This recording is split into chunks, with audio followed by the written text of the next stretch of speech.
vous avez vos Bibles avec vous, allez avec moi dans le livre des 2 Rois.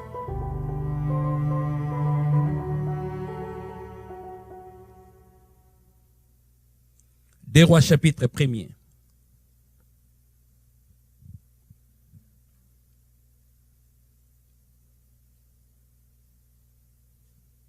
Nous allons commencer du premier verset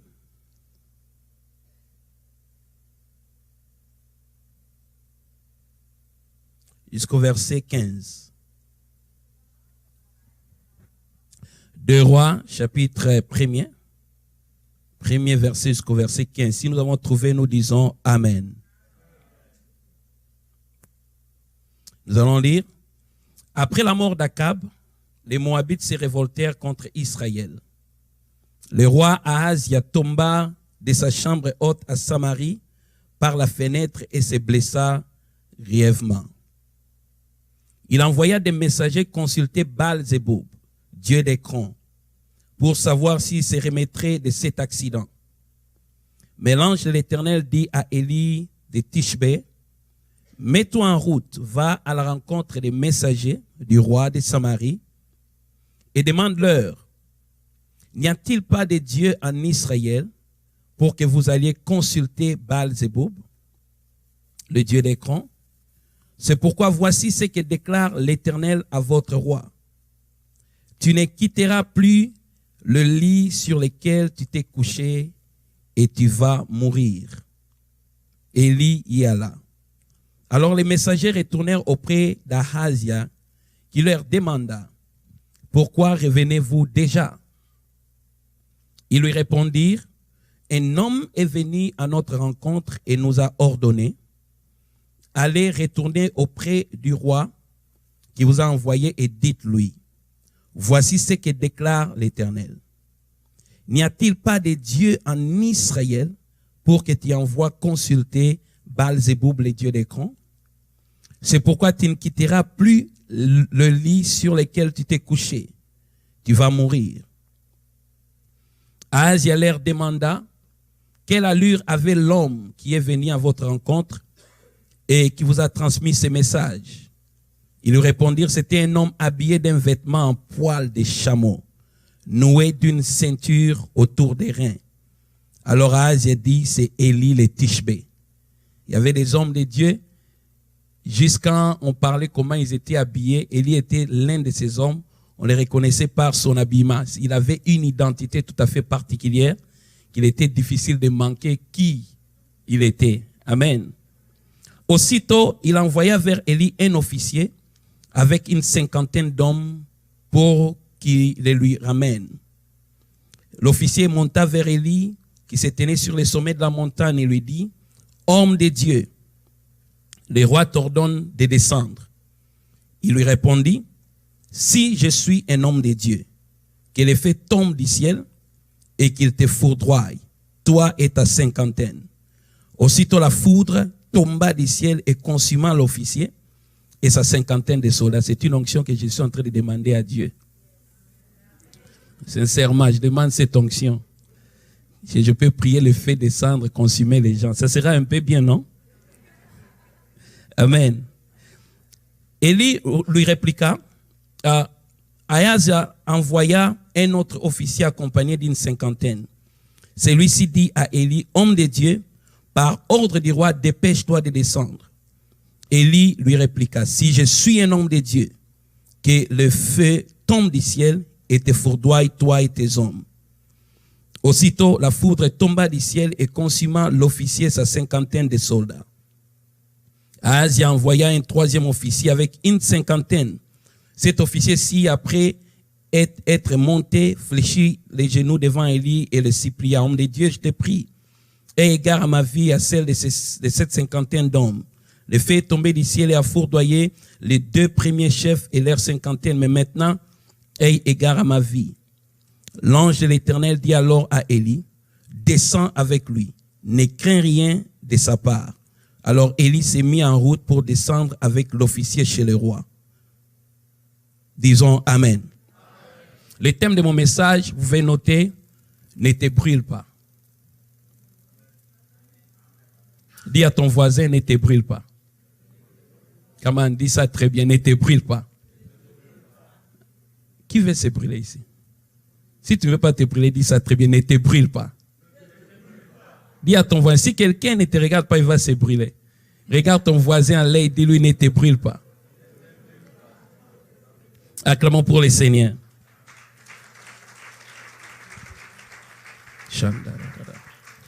Écoutez-moi très bien. Je sens dans le cœur de Dieu qu'il y a un grand désir. Le désir du cœur de Dieu dans ces temps de la fin, c'est de pouvoir voir la vie chrétienne ou les chrétiens, ses enfants, dans les temps de la fin, vivre une vie glorieuse. Puisque dans la réalité présente des choses, les vies que nous sommes en train de mener, la plupart des chrétiens sont en train de vivre, ne reflètent pas réellement le prix qui a été payé sur la croix. Puisque dans le livre des Romains, la Bible dit, par un seul homme, le péché est entré dans le monde. Et le péché a causé la mort et la malédiction. Mais la Bible déclare que, et aussi, à cause de la justice ou la mort d'un seul homme juste, Jésus-Christ, la vie chrétienne, en fait, devrait être une réalité merveilleuse. Alors, quand beaucoup de gens qui ont reçu Christ dans leur vie aujourd'hui, j'ai marché dans le monde, j'ai prêché dans beaucoup d'endroits. Si je trouve 10 chrétiens, sur 10 chrétiens, seulement un seul chrétien qui vit réellement la vie abondante. 9 vivent encore sous des liens. Ils ont des problèmes incroyables. Il y a des choses qui se passent dans leur vie. Il semble y avoir aucune différence entre ceux qui étaient dans le monde et ceux qui sont devenus en Christ. Et si nous sommes sincères aujourd'hui, vous allez trouver beaucoup de chrétiens sont en train de gémir, sont en train de crier. J'ai même croisé de ceux chrétiens qui sont en train de questionner Dieu, de dire réellement si Dieu les connaît. Il y a de ceux-là qui sont en train de questionner leur vie chrétienne. Suis-je réellement sauvé? Et est-ce que Dieu est-il réellement vrai dans ma vie? Et j'ai croisé des chrétiens, jusqu'à aujourd'hui, il y en a des centaines de milliers et des millions qui sont en train de gémir sous des fardeaux extraordinaires. Mais la vérité biblique est que Christ nous a affranchis. La Bible déclare que si le Fils de l'homme vous a franchi, vous serez réellement libre. Alors la seule des choses à savoir, les choses que nous sommes en train de vivre ou d'expérimenter, sont-ils réellement Dieu qui en est l'auteur ou c'est nous-mêmes? Puisque ce que j'ai compris dans ma vie chrétienne est que le diable c'est un menteur. Le salut en Christ ne lui a pas enlevé le droit légal de venir imposer ses œuvres sur votre vie. Même après votre salut, l'ennemi cherchera à venir vous attaquer pour vous dire que réellement vous n'avez pas droit à la bénédiction. Il est un menteur. Il ne joue pas légalement. Il ne joue pas fair. C'est à nous, les enfants de Dieu, de parvenir à la connaissance de la vérité de ce que Christ a réellement fait pour nous. Est-ce que vous êtes avec moi? Puisque j'ai dit ceci, les clés du royaume, les clés pour débloquer les destinées ne se trouvent plus au ciel. Les clés pour avoir un véritable mariage ne se trouvent plus au ciel. Les clés de la guérison ne se trouvent plus au ciel. Les clés de la prospérité ne se trouvent plus au ciel. Les clés d'une vie abondante ne se trouvent plus au ciel. Puisque Jésus-Christ avait dit à Pierre, tu es Pierre, tu es Simon, fils de Jonas, tu es Pierre, et sur ces rochers, je bâtirai mon église. Et les portes de séjour des morts ne prévaudront point contre l'église. Les portes, c'est l'entrée, c'est l'accès. Il voulait dire que l'enfer n'aura pas accès dans ta vie. Et il a dit, je te donnerai les clés du royaume. Ce que tu lieras sur la terre sera lié au ciel. Et ce que tu délieras sur la terre sera délié au ciel. Comme moi, j'aime le mettre dans mes propres termes. Ce que vous allez permettre sur la terre, le ciel va permettre. Et ce que vous allez refuser sur la terre, le ciel va refuser. Dis à ton ami, tu as le pouvoir de tout permettre. Est-ce que vous croyez très bien ça? Puisqu'il a dit que la domination devrait reposer sur les épaules de Christ. C'est-à-dire quoi? Les épaules, c'est la partie du corps. Jésus-Christ est la tête du corps. C'est-à-dire que le pouvoir d'avoir la domination dans le monde se trouve dans l'Église. Tel que vous êtes assis là-bas en tant qu'enfant de Dieu. Par les droits de la rédemption, vous avez l'autorité de tout permettre dans votre vie et vous avez l'autorité de refuser dans votre vie. C'est notre héritage. Vous avez cet héritage-là en Christ. À tous ceux qui l'ont reçu, à ceux qui croient en son nom, il a donné le pouvoir ou le droit, les exousia, de devenir des enfants de Dieu. Notre pouvoir est réel. Ce que Christ a déclaré dans la Bible n'est pas un mythe. C'est une réalité. Son pouvoir est réel. Le pouvoir d'ouvrir le ciel et de fermer le ciel est réel. Et ce n'est pas la qualité ou la grandeur de l'ennemi qui vient au-devant de toi. C'est la qualité de ta croyance. Il a dit à Marie, ne t'ai-je pas dit, si tu crois, tu verras la gloire de Dieu. Puisque si un homme dit oui dans sa foi, Dieu ne peut jamais dire non. Et le diable ne peut jamais refuser. Ta foi est souveraine. Tu as eu un pouvoir extraordinaire en tant qu'un enfant de Dieu. Et ce que l'ennemi a fait dans les années passées depuis la croix, c'est de nous faire croire que nous n'avons pas de pouvoir sur lui. Vous serez étonnés. Le dernier jour, quand Satan sera jugé, il va paraître comme un simple homme. Et les gens se diront, réellement, c'est lui qui bouleversait la terre.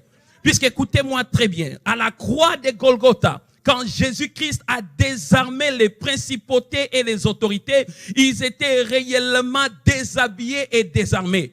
Le diable n'a aucun pouvoir. Il a la puissance, mais il n'a pas le pouvoir. Et celui qui a le pouvoir est plus que celui qui a la puissance. Dis à ton frère, le diable n'a pas le pouvoir. Il peut avoir la puissance, mais il n'a pas le pouvoir. Moi, j'ai le pouvoir. Écoutez, c'est une chose grande. Vous avez le pouvoir. Vous avez le droit légal pendant que vous vivez dans ce monde. Il ne faut jamais trembler devant la sorcellerie qui ronge ta famille. Il ne faut jamais trembler devant les difficultés qui viennent au-devant de toi.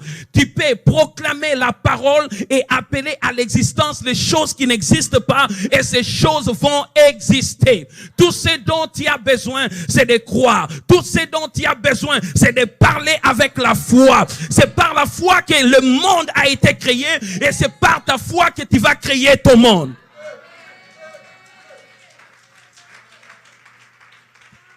Il y a un grand réveil qui vient dans l'église, puisque l'église c'est le corps de Christ, l'église c'est la maison de Dieu. Le Père Céleste a libéré son esprit, un esprit de foi qui va descendre sur la vie de tout un chrétien.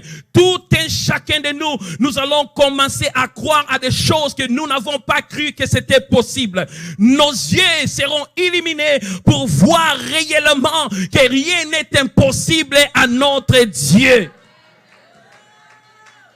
C'est une question de croire. Vous devez seulement croire. Vous devez seulement croire à votre identité en tant qu'un enfant de Dieu. Puisque Dieu vous connaît. Les anges vous connaissent. Quand vous parlez, les anges doivent mouver. Ce que le diable a fait, c'est de silencer l'église. L'église a été comme cet homme muet qui ne pouvait pas parler. Mais je sens le Saint-Esprit me dire, il y a une onction qui descend dans mon église. Mon peuple ouvrira sa bouche et il va parler.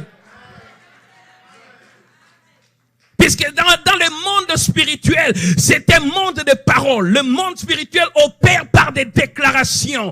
Celui qui ne parle pas dans le monde spirituel, il va échouer. Dis à ton ami, le monde spirituel, tu dois parler. Tu dois parler, tu ne dois pas plairer, tu dois parler, tu dois confesser. Même quand ton mariage ne marche pas, même quand ton mari se méconduit, même quand tes enfants souffrent, même quand tes affaires souffrent, ne confesse pas ce que tu vois, mais confesse ce que tu veux voir arriver. Est-ce que vous êtes avec moi? Est-ce que vous êtes avec moi? Puisque vous êtes des enfants de Dieu, le DNA de Dieu est en vous. C'est-à-dire que quand vous parlez, Dieu parle au travers de vous. David avait compris ses secrets. Quand tout le monde fouillait devant Goliath, quand il est descendu dans les champs de bataille pour livrer un combat mortel contre Goliath. Goliath étant un homme assidu dans la spiritualité, il savait que pour vaincre, il faut parler. Il a commencé à maudire David au nom de ses dieux. Mais David aussi savait que quand l'ennemi parle, il faut aussi parler. Il y a un temps où nous gardons silence puisque le combat appartient à Dieu.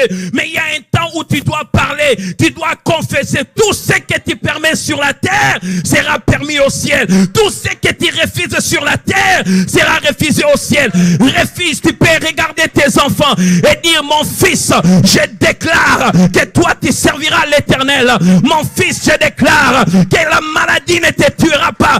Tu dois regarder ton mari et dire: mon mari, toi tu es mon mari. Aucune femme ne te touchera. Je mets un signe sur toi qui m'appartient au nom de Jésus. C'est la folie de la foi, puisque la foi c'est un mystère. La foi, on ne peut pas la comprendre avec l'intelligence. Tout ce dont tu as besoin, parle à cette montagne, parle à ces problèmes. Si la tempête pouvait écouter la voix du Fils de Dieu, ce problème peut aussi t'écouter. Est-ce que vous êtes avec moi? Déclare avec moi: je le reçois. Non, vous ne dites pas ça bien. Dites: je le reçois. Au nom de Jésus, tout ce que je déclare va arriver. Au nom de Jésus, j'ai l'autorité de mon Dieu. Écoutez-moi très bien, vous devez parler à ces montagnes. Vous avez longtemps pleuré, Dieu me dit, dites-leur qu'il parle, qu'il proclame ma parole. Au commencement était la parole était avec Dieu, et la parole était Dieu. Toute chose a été créée par elle. Vous pouvez créer un mariage heureux en déclarant le bonheur dans ton mariage. Parle. Êtes-vous avec moi ce soir? Êtes-vous avec moi ce soir? Ce que j'ai remarqué est que les chrétiens subissent les échecs de leur famille. J'ai vu des chrétiens sortir des mariages, des familles où les femmes ne se marient pas, où les femmes des fois ont des problèmes de mariage ou les problèmes de concevoir. Et ce que j'ai vu dans mon expérience chrétienne, après qu'ils aient reçu Jésus-Christ, ils portent les stigmas ou bien l'odeur de leur famille. Il y a des chrétiens qui portent même l'odeur des familles de leur communauté. Ils sont sortis des communautés où les gens n'étudient pas et eux aussi ils n'étudient pas. Ils sont sortis des communautés où les gens ne réussissent pas et aussi ne réussissent pas. Et nous avons accepté ces choses comme une norme de vie. Et la plupart des chrétiens confessent même: dans ma famille, c'est comme ça que nous sommes. Dans notre famille, les gens ne se marient pas. Dans notre famille, nous sommes colériques. Dans notre famille, on parle beaucoup. Dans notre famille, les gens n'étudient pas. Dans notre famille, on a un problème de concevoir. Mais je suis venu te dire ce soir, ton cas est différent. Pourquoi? Puisque depuis le jour que Christ est venu dans ta vie avait changé, ta famille avait changé. La Bible déclare que nous sommes concitoyens des saints et gens de la maison de Dieu. Vous appartenez à une autre famille. Écoutez-moi très bien, ton cas est différent. Par les droits de la rédemption, par la force du sang de l'agneau, ton identité avait changé. Je m'en fous si dans ta famille, il y a des limitations qu'on a mis que les gens ne peuvent pas percer. Cela ne se pose pas à toi. Ton cas est différent. C'est pourquoi j'ai toujours dit, je ne jouerai pas comme mon père qui avait beaucoup de femmes, qui avait beaucoup d'enfants. Le jour que j'écris, j'ai déclaré que mon cas est différent. Je serai marié à une femme, je vivrai avec mes enfants, puisque le sang de l'agneau m'avait affranchi. Ils l'ont vaincu à cause du sang de l'agneau et à cause des paroles de leur témoignage. Si tu échoues comme tes frères, c'est puisque toi tu les fais. Si tu échoues comme ton père, c'est puisque toi tu les fais. Mais ton cas est différent.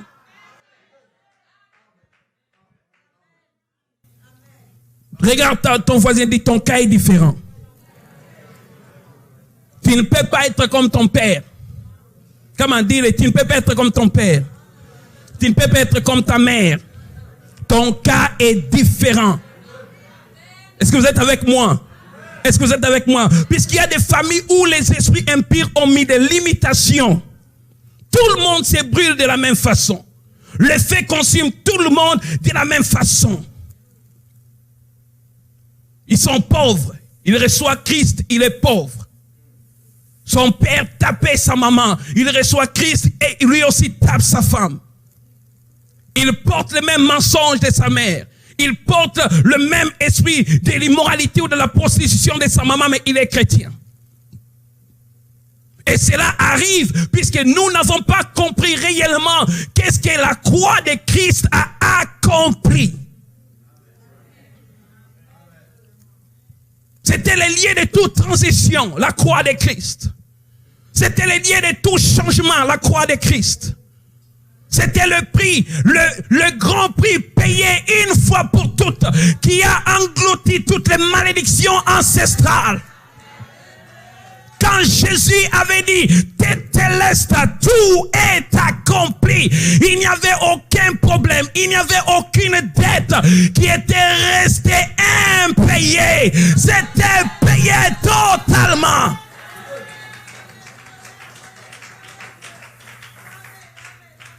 Est-ce que vous êtes avec moi? Laissez-moi entrer dans l'histoire. Dans l'histoire où nous avons lu, nous trouvons une similarité. Le roi a envoyé des militaires, 3 camps, 3 groupes de militaires, des capitaines avec leurs 50.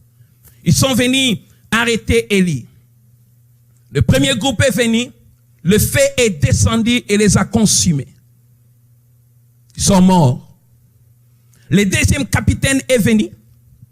Lui, il n'était pas intelligent. Parce que si j'étais ce capitaine, je n'allais même pas partir en cette mission.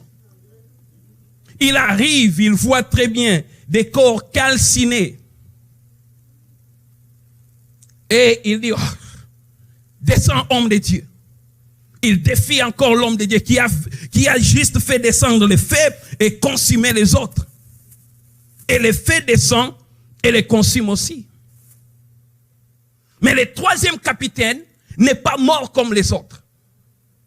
Il n'a pas été brûlé par le feu comme les 2 premiers capitaines. Il y a un feu qui brûle dans le monde. Il y a un feu qui brûle dans les communautés. Il y a un feu qui brûle dans des familles. Il y a un feu qui brûle dans des écoles.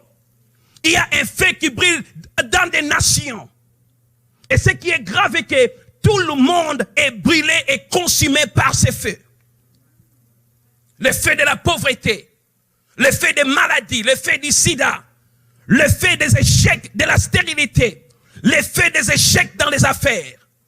Nous trouvons une sorte de synchronie que les gens, les humains, ils sont en train de tomber dans le même trou. Et même beaucoup de chrétiens sont en train d'échouer de la même façon. Puisque quand on est chrétien, nous sommes porteurs de la bénédiction. Vous pouvez arriver sur une terre maudite et contaminée. Puisque vous êtes là, cette terre doit être bénie. Mais aujourd'hui, nous vivons le contraire. Un chrétien arrive sur une terre contaminée où les gens sont pauvres, lui aussi devient pauvre. Mais Dieu a dit à Abraham, tu seras la source de la bénédiction. Toutes les nations de la terre seront bénies en toi. Tout chrétien est porteur de la bénédiction divine. Est-ce que vous êtes avec moi? Écoutez, le jour que tu étais né dans cette famille, c'est le jour où la vie était entrée dans cette famille. Tout ce qui est attaqué ta famille doit arriver à la fin à cause de ta présence. Dis à ton voisin, ne te brûle pas. Dites ça très bien, ne te brûle pas. Pourquoi est-ce que le troisième capitaine n'était pas brûlé? Sa démarche contient le principe que nous devons appliquer si nous voulons repousser les limites. Si nous voulons vivre dans un monde corrompu, si Si nous voulons vivre dans une famille où les gens échouent, mais nous réussissons, il y a des principes. Puisque c'est ça la grandeur et la beauté de la vie chrétienne. C'est ça ce qui fait de nous des hommes différents. Moïse avait dit à Dieu, ne nous fais pas partir d'ici si tu ne nous distingues pas de toutes les nations. Il dit, toute la terre doit connaître que nous avons Dieu. Ta famille doit connaître que tu as Dieu. Ton mari doit connaître que tu as Dieu. Ta communauté doit connaître que tu as Dieu. C'est ça le dessein de la vie chrétienne.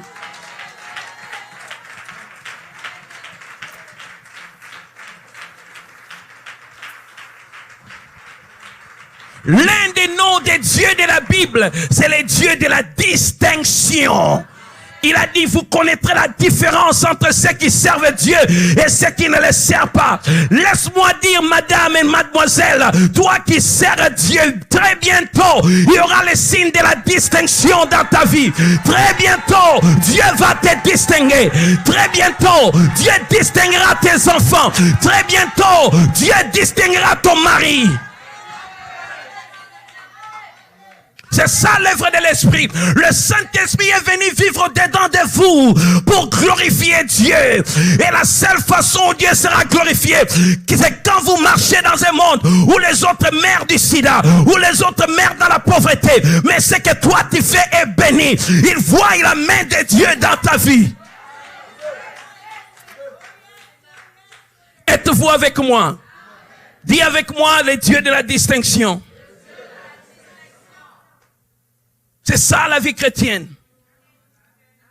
Nous pouvons vivre dans la ville de Québec où toutes les églises ne marchent pas, mais parole de vie peut marcher.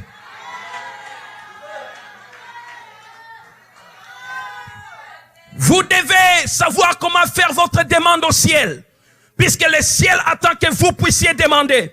L'une des choses est que nous acceptons les échecs de nos vies comme le norme. Écoutez, jusqu'à ce que Jésus a dit aux disciples, jusque-là, vous ne m'avez rien demandé. Demandez afin que cela vous soit accordé et que votre joie soit parfaite. Les chrétiens ne prient plus. Les chrétiens ne demandent plus rien à Dieu. Ils acceptent les choses et ils vivent comme dans une vie d'hasard. Vous devez savoir comment déposer votre cas devant la présence de Dieu. Je vais être différent. C'est ça ma réalité. Je veux que mon église soit différente. Que mes enfants soient différents. Je veux que ma femme soit différente. Je veux que mes affaires soient différentes. Vous êtes des fils d'Abraham. Si les Juifs qui sont fils d'Abraham selon la chair peuvent avoir une grande prospérité, pourquoi pas vous les fils d'Abraham selon l'esprit? C'est ça votre destinée. Vous m'écoutez? C'est ça votre destinée. Vous n'êtes pas destiné à l'échec. Vous n'êtes pas destiné au trouble tous les jours. Vous n'êtes pas destiné à devenir le poids de mari et de femme de nuit. Vous n'êtes pas destiné à la stérilité. La croix a tout changé. La croix a tout changé. La croix a tout changé. Votre destinée, c'est la grandeur. Votre destinée, c'est la gloire. Votre destinée, c'est la paix au milieu des troubles. N'acceptez rien si ce n'est que la justice, la paix et la joie. Car le royaume de Dieu, c'est la justice, la paix et la joie dans le Saint-Esprit. Si vous acceptez ces choses, vous mourrez comme tout autre homme. La Bible déclare, ils sont des dieux, mais ils meurent comme des hommes. Un enfant de Dieu ne meurt pas comme un homme.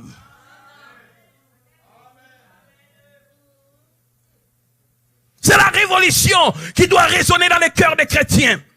Connaître notre héritage, c'est notre droit d'être des enfants de Dieu. C'est un droit. Connais-tu tes droits? Connais-tu les bénéfices de ton identité?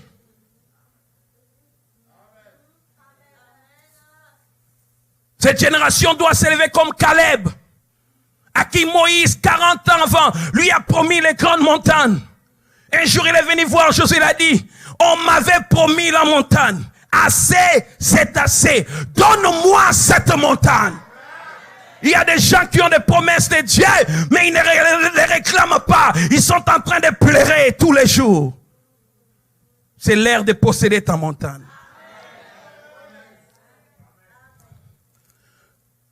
Le troisième capitaine est venu. Pour ne pas être brûlé, comme tous les hommes. Pour ne pas être arrêté, comme tous les hommes. Pour ne pas être limité, comme tous les hommes. Il y a 4 choses qu'il a fait. Très important. Quand il est venu, la Bible déclare la première des choses. Il s'est mis à genoux. Dites avec moi, c'est vivre à genoux. Il s'est mis à genoux. La plupart des gens sont consumés, sont brûlés par les choses qui brûlent les autres. Il y a 2 dimensions là-bas. Se mettre à genoux nous parle d'une vie de prière. Et nous parle aussi de l'humilité du cœur. Parce qu'en fait, la Bible déclare que les méchants ne crient pas à Dieu. À chaque jour que vous ne priez pas, si vous passez un jour sans communier avec Dieu, c'est une déclaration que vous pouvez tout faire sans lui. Si vous êtes avec moi.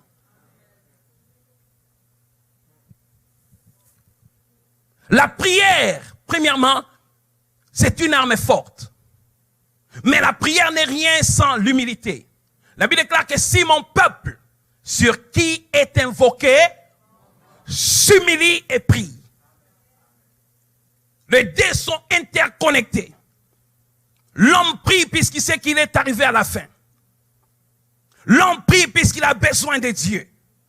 La prière reflète réellement l'attitude de notre cœur. Les gens qui sont assoiffés de la destinée, prient. Les gens qui veulent voir les changements, prient. La prière, c'est l'écho du cœur de l'homme qui a besoin de voir un changement extrême dans sa vie. Vous savez, l'Église aujourd'hui est devenue faible. L'Église n'expérimente plus la puissance de Dieu, puisque nous avons perdu la prière au sein de nos églises. À cause du monde médiatique, où il est facile d'attirer des foules si on met seulement des belles photos, des images un peu truquées. Nous passons plus de temps dans nos églises à médiatiser nos églises que nous passons du temps dans la présence de Dieu. Il n'y a pas de puissance sans la prière. Il n'y a pas de puissance si nous ne vivons pas à genoux. Quelqu'un a dit, celui qui vit à genoux devant Dieu se tiendra devant n'importe quel obstacle. Paul dit, soumettez-vous à Dieu, résistez au diable. La force de la résistance à l'ennemi dépend de votre capacité de vous soumettre à Dieu. Vous ne résistez pas à la tentation du monde. Vous ne résistez pas les ennemis. Les maris, les femmes des nuits et des esprits impurs ont fait de vous les repères, puisqu'il n'y a plus la vie de prière. Nous passons des temps 5 heures sur WhatsApp, Facebook, mais nous ne passons même pas 2 minutes, 1 heure du temps devant la présence de Dieu. Il s'est mis à genoux. Dieu dit que nous devons vivre à genoux. Pourquoi? Puisque c'est dans la prière que nous accédons au secret de la destinée. Puisque tout homme devrait connaître 3 secrets dans la vie. Il doit connaître les secrets de l'éternel, les secrets de l'ennemi et les secrets de la destinée. Si vous voulez réussir dans la vie, vous devez connaître les secrets qui se trouvent dans les cœurs de Dieu concernant votre vie. Il dit, invoque-moi, je te répondrai. Je t'annoncerai des choses, des grandes choses que tu ne connais pas. La deuxième des choses, Dieu te donnera les secrets de l'ennemi. Tout ce que l'ennemi veut faire contre toi te sera révélé. Il a été dit d'Élisée qu'il y a un homme en Israël au roi qui connaît tout ce que tu planifies dans ta chambre. Je viens de déclarer qu'à tous celui qui élèvera l'autel de la prière, il n'y aura aucun secret de l'ennemi qui te sera caché. La prière active tes sens spirituels. Puisque tout chrétien né de Dieu a les sens spirituels. Il peut voir en esprit, il peut écouter en esprit, il peut parler dans la puissance, il peut sentir les choses en esprit. Vous voyez, quand vous priez, l'homme spirituel devient plus fort que l'homme naturel.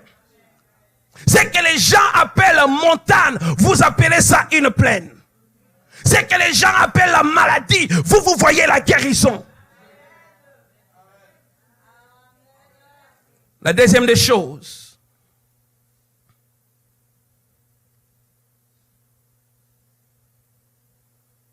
il a dit que ma vie soit précieuse.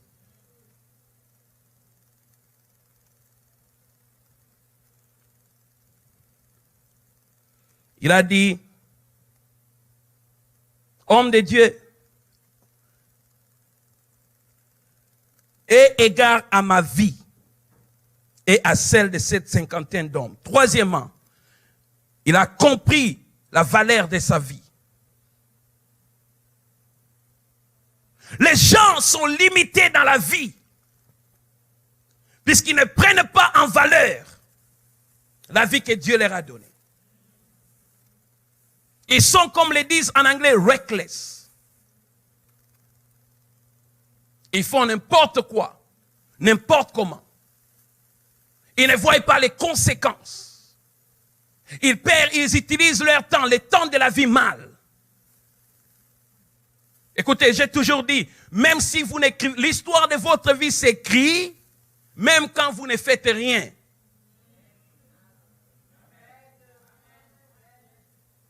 La valeur de ta vie, c'est qui tu es. C'est ce que tu es appelé à accomplir. Tu dois devenir conscient de cette chose. Que je ne suis pas ici, je ne suis pas un être inutile. Je suis un être de la destinée. J'ai été créé pour de grandes choses. Écoutez, les riches qui sont riches dans le monde, ils donnent la valeur à leur vie. Ils donnent de la valeur à leur temps. Ils donnent de la valeur à leur talent. Des fois, ceux qui nous attaquent, ce ne sont pas les sorciers. C'est nous-mêmes. Tu mènes ta vie comme tout le monde. Tu mets ta vie selon les standards de Hollywood. Tout ce qui arrive, tu embrasses. Ton temps, tu ne le gères pas bien. Ta vie, elle est très désordonnée. Tu ne sais même pas ce que tu vas accomplir dans 5 ans ou 10 ans. La vie n'est pas un accident.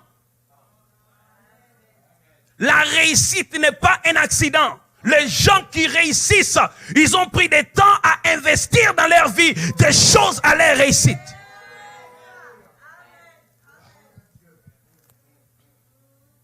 Pasteur, prie pour moi que j'ai un bon travail. On prie pour toi. Écoutez, à chaque moment qu'on prie pour vous, les démons fuient sans problème. Le ciel s'ouvre, mais c'est à vous maintenant de faire un pas. Mais si tu pars à la maison, tu dors 10 heures du temps. Tu perds 6 heures du temps sur les social media. Dieu ne va rien faire. Le feu de la pauvreté va te brûler. Nous prions, nous nous humilions devant Dieu, mais nous donnons à notre vie de la valeur, la place qu'il faut.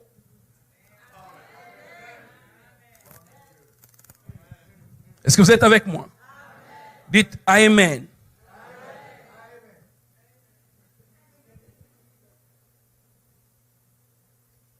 Je vais vous donner un message en ces jours. Augmenter tes capacités. Parce que Dieu ne peut pas déverser en vous ce que vous n'êtes pas capable d'entretenir. Le problème avec les chrétiens, on ne sait pas comment étendre, élargir nos capacités. Je vais vous montrer 5 secrets pour élargir, puisqu'il y a des grandes bénédictions qui viennent. Mais la plupart d'entre vous n'êtes pas prêts pour ça. Dieu nous a montré dans notre église, à chaque mois qu'on priait, les gens recevaient des bénédictions. Mais quand ils sortaient seulement à la porte, l'ennemi prenait ça. Puisqu'ils ne savaient pas ce qu'ils ont reçu. Puisqu'ils n'étaient pas prêts pour ça. Quatrièmement, il a dit, non pas ma vie, mais la vie de ces 50 personnes. Troisièmement, il a compris que les décisions de sa vie impactent des générations. Très important. Il n'a pas seulement regardé sa vie. Il a dit non, si je me conduis mal, ces 50 personnes vont mourir, leurs femmes, leurs enfants vont mourir. Écoutez, la vie que tu as, c'est une vie d'impact. Quoi que tu le veuilles ou pas, tout ce que tu fais, bon ou mauvais, impacte des vies. Sais-tu pourquoi tes enfants se méconduisent? C'est à cause de toi. C'est à cause de toi. Tu n'as pas fait ce qu'un parent devrait faire. Tu n'as pas vérifié tes enfants quand ils jouent au jeu. Au lieu de les éduquer, tu as donné les PlayStation d'éduquer tes enfants parce que tu n'as pas de temps pour eux. Nos enfants ramassent des choses. En Amérique, il y a un truc qui était sorti récemment. Les enfants regardaient la télé, ils se tuaient eux-mêmes. J'ai même oublié le nom de ces dessins animés là. Momo. Et les parents étaient là, à la maison, regardant la télé, les enfants dans la chambre regardaient Momo. Et des enfants se sont tués, parce que c'était un démon. Tu prends des décisions aujourd'hui, en trichant dans ton mariage, ça aura un effet, un impact dans la vie de tes enfants. Toutes les décisions que tu prends, tu dois voir au-delà de toi-même. Puisque tu auras des enfants et des grands-enfants. Le porte que tu ouvres aujourd'hui affecteront tous ces enfants. Affecteront des gens dans ton travail. Et surtout que tu es chrétien. Tu es quelqu'un qui peut contaminer les gens facilement. Le monde te regarde. Il n'y a pas de temps à perdre. Il y a des gens qui disent non, je peux me prostituer aujourd'hui puisque je ne suis pas marié. Il y a quelque chose. À chaque moment que tu compromets avec l'ennemi, tu perds quelque chose dans le futur. Ma vie, leur vie dépend de moi. La vie de tes enfants dépend de toi. C'est à toi de leur laisser une richesse. Aujourd'hui, si tu es paresseux, tes enfants deviendront pauvres.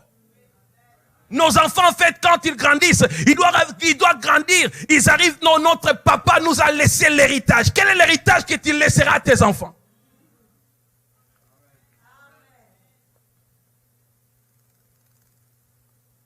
Enfin, quatrièmement, j'aime beaucoup le point 4.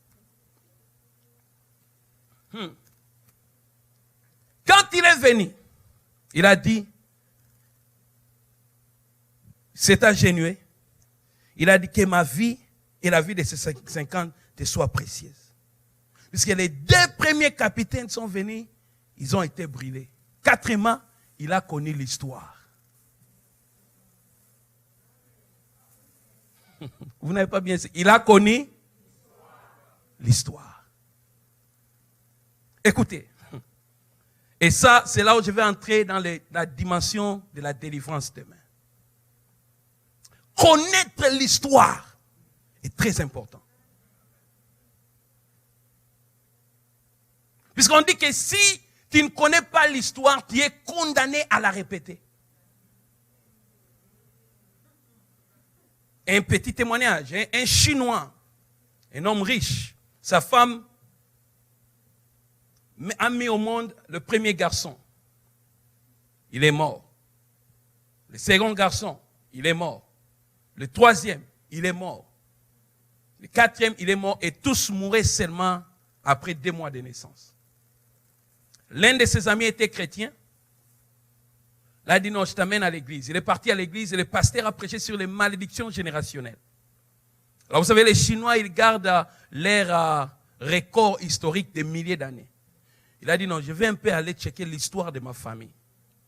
Il est parti, il a checké, et il est tombé à 900 ans avant lui. Son grand-père était un roi d'une dynastie chinoise. Et il avait des conflits avec d'autres dynasties. Et il est parti chez un grand féticheur pour avoir la domination sur toutes les dynasties. Un démon est sorti et lui a dit, je peux te donner la domination, mais à une condition. Après 1000 ans, je vais réclamer toute ta postérité. Il a dit 1000 ans. Je ne connais pas des gens là à 1000 ans. Prenez-les. Maintenant, le Messie. Non, écoutez, puisque Nahum 3 dit ceci, qu'ils vendent des nations et des familles par la sorcellerie. Il y a des familles, chaque famille a été vendue quelque part dans la sorcellerie. Peut-être ce n'est pas toi. Peut-être c'est 100 ans, 200 ans, 300 ans avant que toi tu ne sois né. Tes grands-parents qui ne connaissaient pas Dieu, ils ont fait des choses qui ont libéré une malédiction sur toute une génération. Et quand ces malédictions arrivent, qu'est-ce qui arrive? On met des limitations dans les familles, sur les familles. Que dans cette famille, les gens ne peuvent pas atteindre une richesse. Et non prier, on lui montrait $5,000 chaque fois qu'il priait. Lui croyait que Dieu allait lui donner $5,000, mais Dieu lui dira non, dans votre famille, si les gens deviennent riches, ils peuvent seulement avoir $5,000. Non, je vous dis, il y a des gens qui ne peuvent pas avoir $10,000 jusqu'à ce qu'ils meurent. À chaque fois qu'ils ont $10,000, un problème vient et ça prend tout. Cet homme a compris l'histoire de sa famille. Il a dit non. Donc moi je suis à 1000 ans. C'est pourquoi tous les garçons meurent. Puisque la postérité est prolongée par les garçons. Il est parti voir le pasteur. Le pasteur a prié pour lui, pour briser cette malédiction. Et sa femme a mis au monde sans problème. Nous devons connaître l'histoire. Très bien. Connaître l'histoire de ce qui s'est passé dans nos familles. C'est très important. Tu dois connaître pourquoi il y a un tel cycle dans ma famille. Puisque tu vois, il y a des gens, ils peuvent devenir riches, mais leurs enfants vont souffrir dans le monde. Il y a des gens, ils sont riches, mais ils ne peuvent pas donner naissance. Il y a des gens qui sont riches, leur famille a été vendue dans la prostitution. Toutes les filles, ils tombent toujours dans la prostitution. D'autres sont condamnés à mettre au monde dans la maison de leur maman. Je sors d'une famille où les femmes ont été vendues. Ma mère s'est mariée divorcée. Celle qui est venue après elle, mariée divorcée. La troisième, mariée divorcée. La quatrième ne s'était même pas mariée.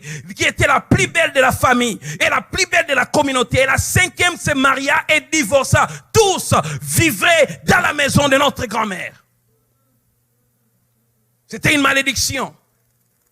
Et chaque malédiction a une cause. Maintenant, quand Christ est mort sur la croix, ces malédictions ont été cancellées. Mais vous devez connaître réellement ce qui s'est passé et croire à ce que Jésus a fait. Vous devez appliquer la force du sang de Jésus sur vos vies. Parce que j'ai écouté, vous avez été enseigné une fois, quand ils ont tué l'agneau pascal, le sang était là. Mais c'était à eux de prendre l'hysope, prendre le sang, l'appliquer. S'ils n'appliquaient pas le sang, ils allaient mourir avec la provision de la délivrance dans leur maison. La plupart d'entre vous n'appliquez pas le sang de Jésus.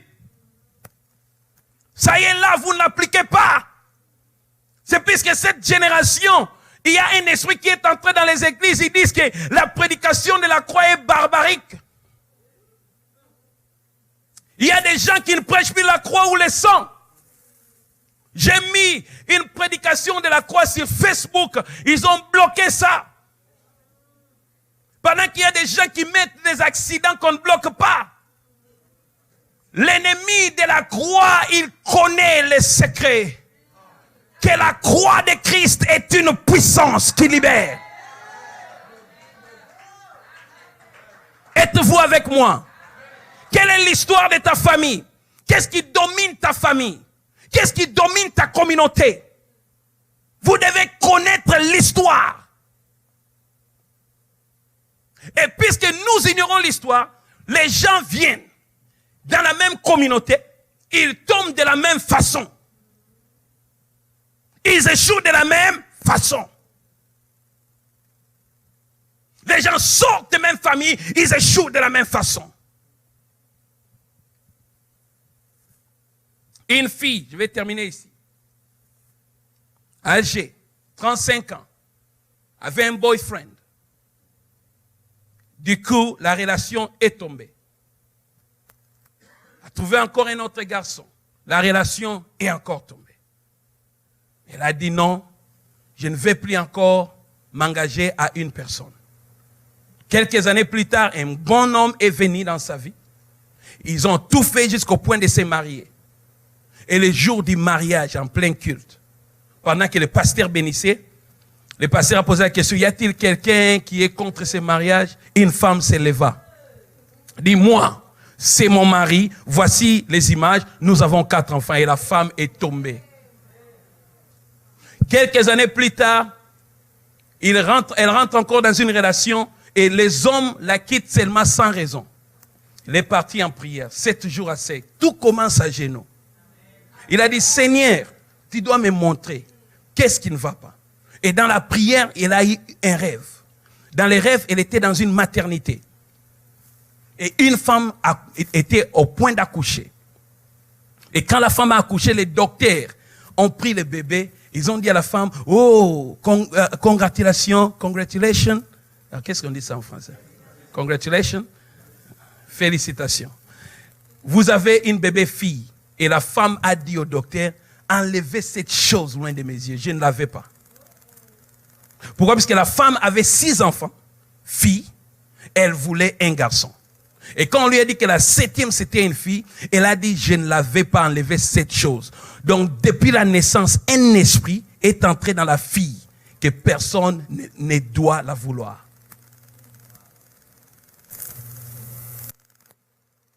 Et quand elle a mis, puisque tout ce qui est révélé est condamné. Elle a commencé à parler ces jours. Elle a dit, Seigneur, au nom de Jésus, quand il était mort sur la croix pour moi, moi, je suis aimé de Dieu. Elle a brisé l'esprit. Et en quelques jours, tous les hommes qui étaient partis rentrèrent le même jour cherchant à la marier. Quelle que soit l'histoire de ta vie, quel que soit ce qui ronge ta vie, je viens premièrement prophétiquement déclarer que Dieu ouvre tes yeux spirituels. Tu vas voir l'ennemi qui ronge ta vie. Écoutez, Jésus était né dans la cruche, mais il était enterré parmi les riches. Je viens déclarer que tu ne mourras pas pauvre, tu ne mourras pas dans la honte. Dieu va changer l'histoire de ta vie. D'ailleurs, 2000 ans sur la croix, l'histoire de ta vie était complètement changée. Tu seras la tête et non la queue. Tu seras le premier et non le dernier. Tu seras en haut et non en bas. Acclamons pour le Seigneur.